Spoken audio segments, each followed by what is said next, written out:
And we actually can confirm that the chicken Kiev comes from Kiev. Yeah, that's where it was born. Just as the hamburger was born in Hamburg, Germany. Are you one of the Irish girls that rejected my invitation to come and speak at my speaking club? And I said, yes, I am. And I just said to her immediately, well, we're clearly supposed to meet. It was great. We didn't know what was happening. He just handed us a big loaf of bread and a big bag of salt and told us what to do. And he was delighted. Welcome to PnP, the Partners in Positivity podcast, where Aisling Burnett and myself, Sarah Hearty, warriors of EBP, SBP, DHBs, that's emotionally bulletproof, spiritually bulletproof, divine human beings, aim to wake up and shake up the nation through positivity, humour and shared wisdom. Before we get stuck into another awesome episode, we just want to let you know that we have a donation page if you wish to support the podcast and help us to continue providing more amazing episodes for you. If you want to Google Partners in Positivity, you'll find our Buzzsprout site, and on there you can find a support button. You can click on that and support to your heart's content, whether it's a one-time donation or a monthly subscription. We really appreciate all the donations that we get. Thanks so much. Enjoy the episode.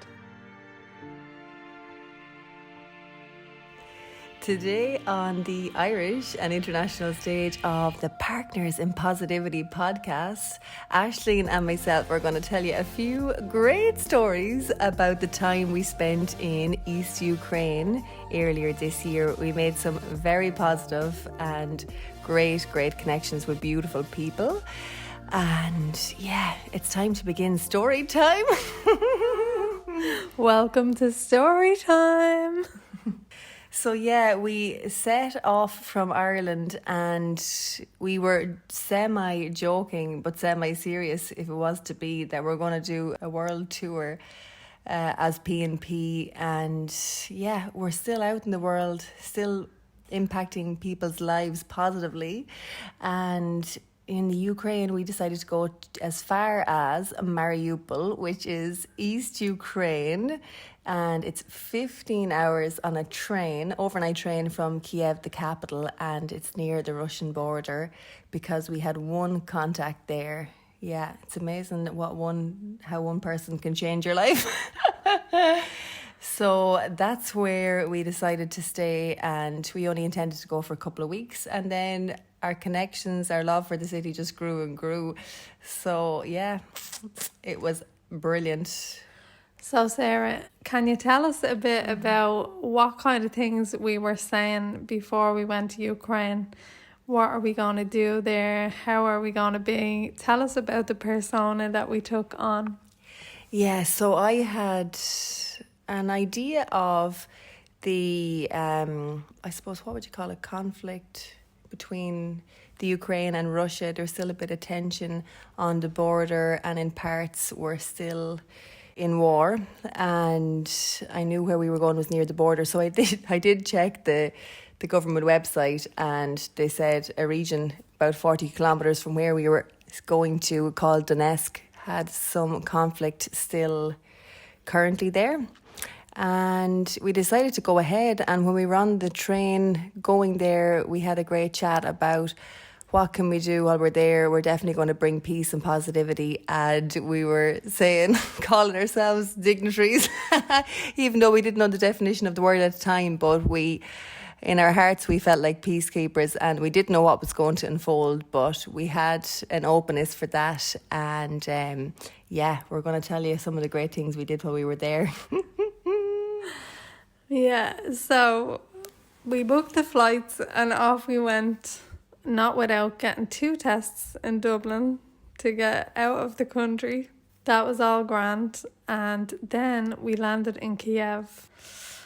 And we actually can confirm that the chicken Kiev comes from Kiev. Yeah, that's where it was born. Just as the hamburger was born in Hamburg, Germany. It's a fact. We clarified that.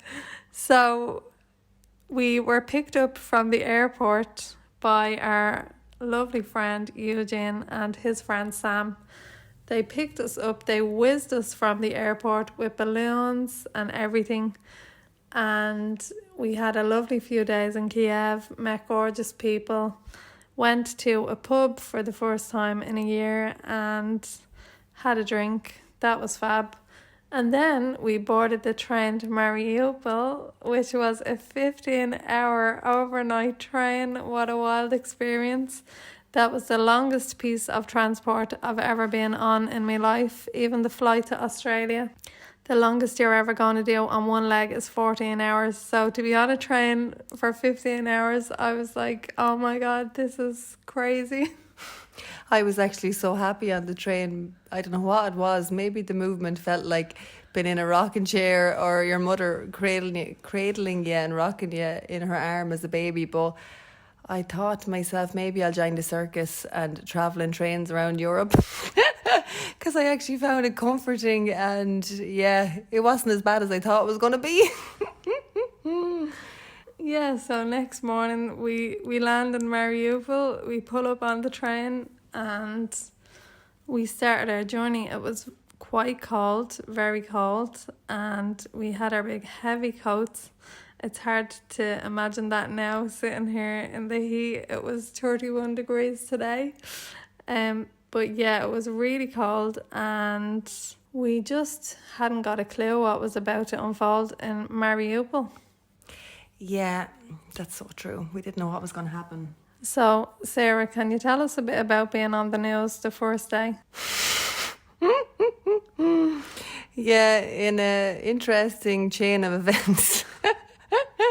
Okay, we were an hour or two off the train and we were stopped on the street to speak about people, whether they should or shouldn't get the coronavirus vaccination. Yeah. I'm trying to remember why we're on the news. And Eugene was with us. He speaks fluent Russian and it was a local news station and he translated for us. They were so delighted to have English speakers, tourists in the town, and we were on the national or local TV that evening. And then it was crazy. We didn't expect it, but because they rarely have people from Ireland or tourists in the town at that time of year, after that we got called on many occasions for more TV interviews. That was so funny. So I think a really interesting story is when we got an amazing invitation to a beautiful home for dinner. So last year Sarah invented a term called ROA and it's return on attraction. So when we're talking about the LOA, the law of attraction, we're saying what's the ROA? So as soon as we wish for something, we measure that in time, like how quick does it come back to us. So we set an intention, we set a wish that we could have Sunday dinner at somebody's house with them. We just had this idea that someone was going to invite us over to their house and cook for us. That was something that we really wanted. We wanted the homely experience. So Sarah, can you tell us how that all panned out? Yeah, and just to go back to the ROA, for people that don't understand the law of attraction terminology that's out in the world right now, but you might understand what return on investment is. You invest in something and then you get a certain amount back. It's a very common term used in business. ROA is, that's where I got that from, return on attraction. So you actually put your mental time and attention into something and it may come back to you very quickly and very easily. And we create a time scale then. If you said you wanted something and someone delivered it the next day, it'd be like, oh, that's a 24-hour return on attraction. So yeah, very good. Yes, we made great friends with a guy called Sergi and his beautiful girlfriend Tanya. And Sergi was a owner of an English school and invited us to come over to teach English, which was brilliant, along with all the other things that we do. And then when we met Sergi and Tanya for the first time, they went home and spoke to Tanya's parents, who were just back from Dubai, and said immediately, oh my God, can we have those girls over to the house? Ask the Irish girls to come on over. We'll make them dinner on Sunday and we'll chat to them and get to know them. So we got an invite nearly immediately to someone's home. We were only there maybe a week or two in Mariupol. Oh, it was just amazing. We were laughing to ourselves because we wanted that homemade dinner. So very shortly afterwards, someone contacted us and invited us over to their house. So we said yes immediately. Delighted with the invitation. But we went over to the house. It was brilliant. The mother and father actually didn't speak any English, which we were shocked about, because we made a big assumption that because they were just back from Dubai that they had some level of English. But it was great. We had Sergi and Tanya in tow and they were at the dinner table with us. But it was absolutely one of the biggest spreads, as we say in Ireland, that I've ever seen. They had a full table of food, all different kinds of food, steak and fish and homemade bread and fruit and everything that you can imagine, even mashed potato. So they were gorgeous, gorgeous people. We translated for the whole time and we thought we were going to be there for an hour or two, and we went at 3:00 and didn't leave till 10:00, and we ended up finishing the night with watching a Ukrainian TV show where a guy from Ukraine travelled to see what Ireland was like. So it was brilliant, and I actually taught the father some Irish dancing. Oh, that was absolutely great. I can't believe those assumptions we made. Yeah, they'll definitely speak English. Oh man, that was brilliant. Thanks so much to Tanya and Serge. They're amazing. So the moral of the story is, say yes to dinner invitations. Moving on swiftly to the next story. We couldn't actually believe it, but after the first news appearance, Eugene's phone was hopping and everybody was inviting us over. Anybody that has had an English skill wanted us to come and speak there, because there's a thing called native speakers. If you're from a country where you speak English as your first language, they call you a native speaker. So some of the schools, even though they teach English, they had never had a native speaker inside the school. Anyone that was teaching English was Ukrainian or from a different country, but not an English-speaking country. So we got so many phone calls that we actually couldn't say yes to all of them because we were teaching English and we were busy doing what we were doing. So just one of the ladies we decided to say no to because we had said yes so many times. But obviously her desire to meet us was really strong, because guess what happened then? Yeah, this is brilliant. Oh, the lady's name is Elena Popova, gorgeous, gorgeous lady that we met and became very good friends with by the time we left, and beautiful woman. But what happened was I decided to go for a walk one day on my own and go to a park to read a beautiful book called Joyful. And I sat in the park enjoying myself, maybe with a cup of coffee or something like that. And I remember thinking, I'll know when the right time is to finish a page and I'll get up and leave, just connected to my intuition.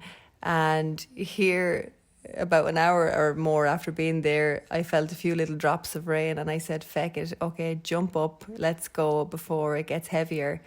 And it's not like Ireland where you're guaranteed the rain, so it could come and go. But I said, no, let's move. And I jumped up off the seat in the park and decided to walk up the street back to the house. And on this street that I was on, there was absolutely nobody on it except for me. And when I looked up the street, there was one other lady, and whatever pace I was walking, I ended up walking side by side with the one other lady on the street.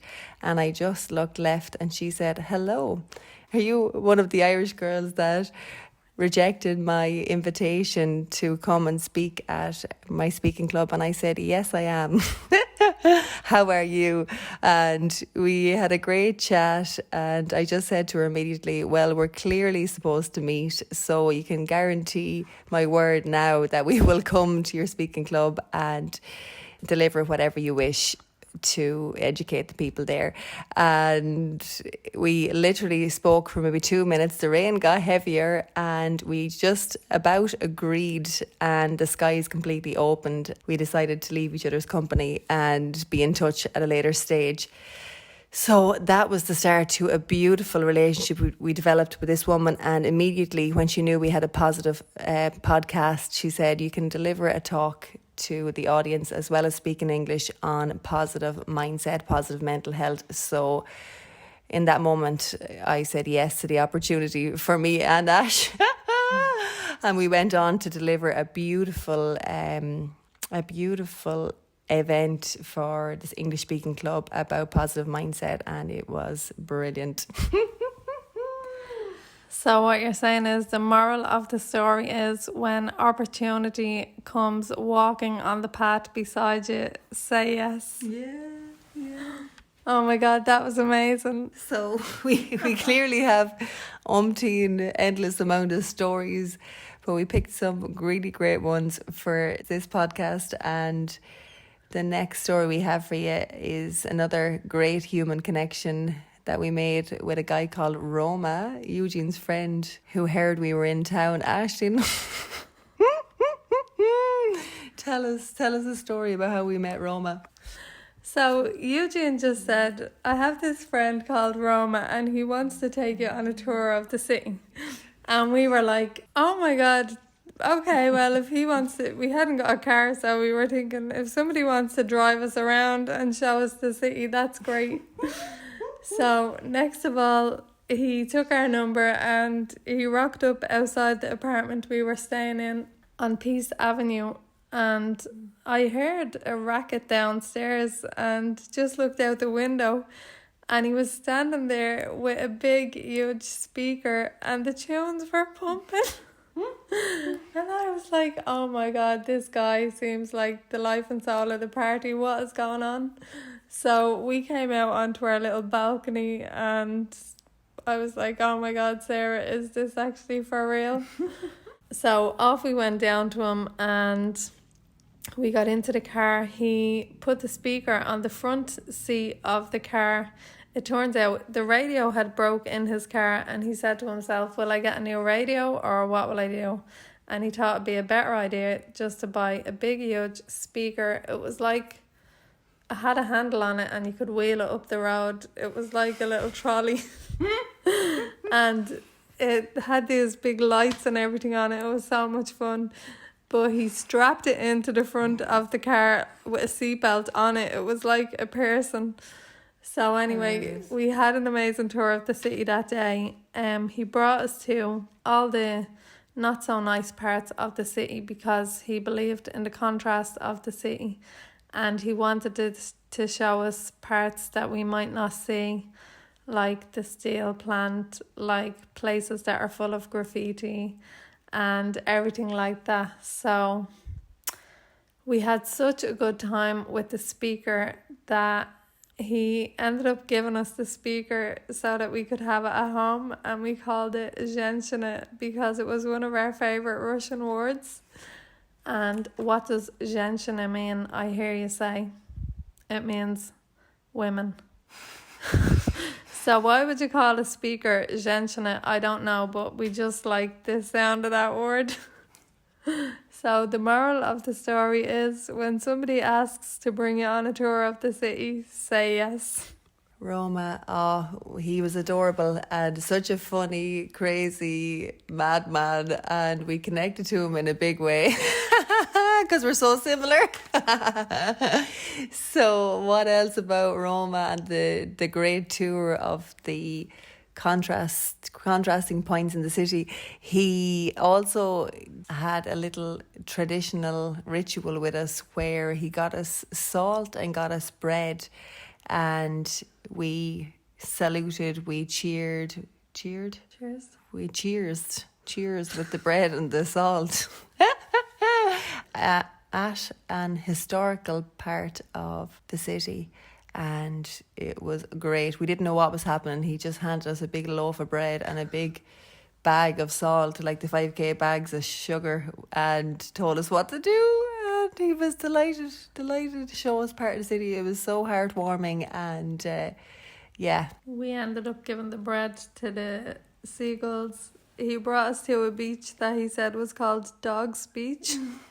Yeah. And we fed the seagulls. It was brilliant. Brilliant. So we've got one last story to share with you, and as you can see, the team has been great people that we met. So we do value human connection above a lot of other things, clearly. The next lady that we're going to chat about is actually in one of our other episodes. Her name is Valentina, and she is a singer and a songwriter, and she's just a beautiful, beautiful soul who realised how passionate and purposeful her singing is, that she calls herself a guide to your own goosebumps because she teaches people to find your own voice. Oh, wow, wow, wow. So Sarah, this is another story of ROA. So a couple of days before this, you said, I want to get singing lessons. And next of all, we were in a bar called Stone. And can you tell us what happened? Yeah, I was after saying, while I'm here, I'm going to venture out and see if I can find singing lessons, but I didn't even need to look. Which is great about just speaking things out that you want. We were sitting in this bar. We were having a debrief from the day's events, and we were deep in conversation, having a beer. Who walks in and sits beside us? Only a gorgeous couple called Valentina and Evgeny. And straight away we recognised Evgeny because we met him a week or two before. He said hello, and then immediately Valentina recognised us as the Irish girls in town, and she was electric.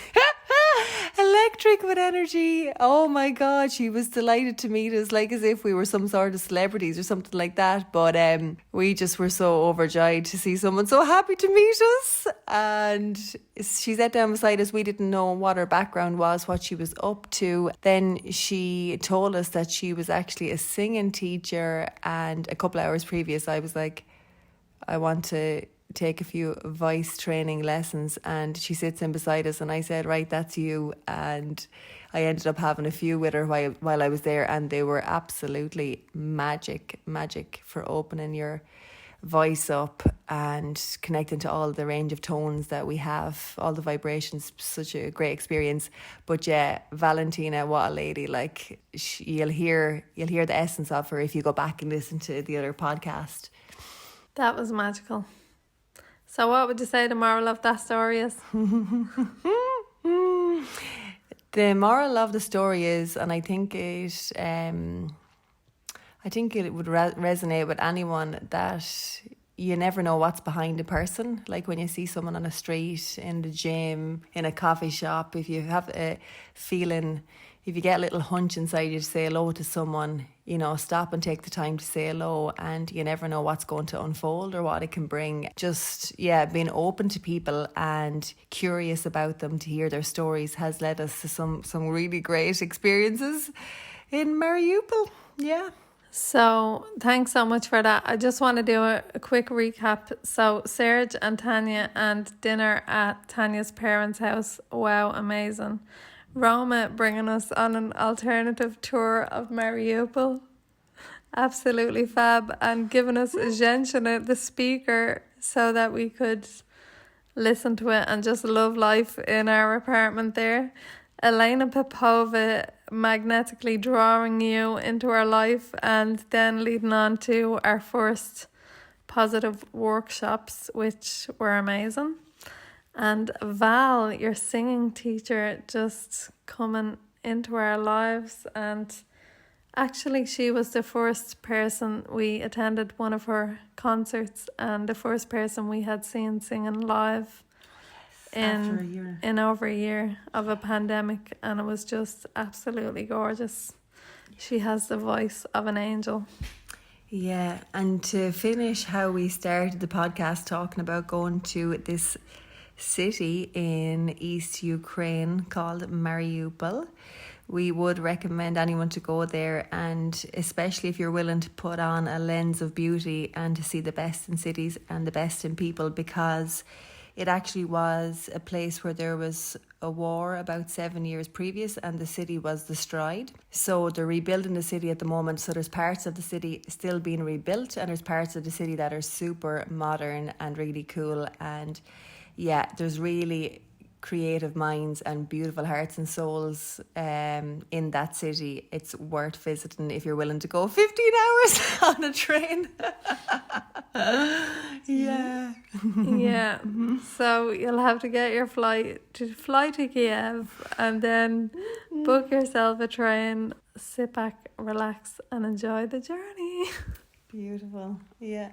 Oh my God, thanks so much, Sarah. I've really enjoyed this conversation. I don't think we did an episode together in about a year. So it was actually this time last year when I interviewed you about Hearty humans. Oh my God, in Hamburg, Germany. Yes, that's correct. Yeah, so if you want to go back and listen to what Sarah was chatting on about this time last year, you can.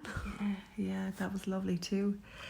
So guys and gals, anyone that's listening, I hope you enjoyed a few stories from us, and yeah, you got some new perspectives on life by hearing about a little city in the Ukraine. And we're going to finish with a quote, a little gift for anyone that's still listening to the end, about the power of travel, especially travel as therapy. And we got this from a friend, a person we met recently in Italy. And this is it. Travel can assist us with our psychological education. When it corrects the imbalances and immaturities of our natures, travel reveals its full potential to function as a form of therapy in our lives. That's deep. Congratulations, well done. Pat yourself on the back. You're officially now a partner in positivity with us. If this is your first episode, we're so grateful. If this is your 40th episode, we're equally as grateful for your ears, for your heart, for taking this time out for yourself and committing to your own positive mental health journey. Our intention for this podcast is for you to feel a little bit better afterwards. So we hope you take some time now to check in with yourself. How did you feel before? How do you feel now? And we've definitely done our job if you feel a little bit better, and especially if you want to come back for more next week. If you do want to support us, we actually have a Ko-fi donation page. It's ko-fi.com/partners in positivity. We really value the work that we're doing. We know there's so much positive and negative in the world, and we want to contribute to people feeling their best. So we appreciate all of the donations we've had so far and welcome any more that are on the way. Thank you in advance. Also, if you got something of value from this and you want to share with friends or family to add to this trend of positivity in the world, we would love to be tagged in any posts on social media. You know where to find us. Other than that, guys, have an incredible week ahead, and we look forward to feeding you some more nourishment for that beautiful mind, that beautiful garden of yours next week.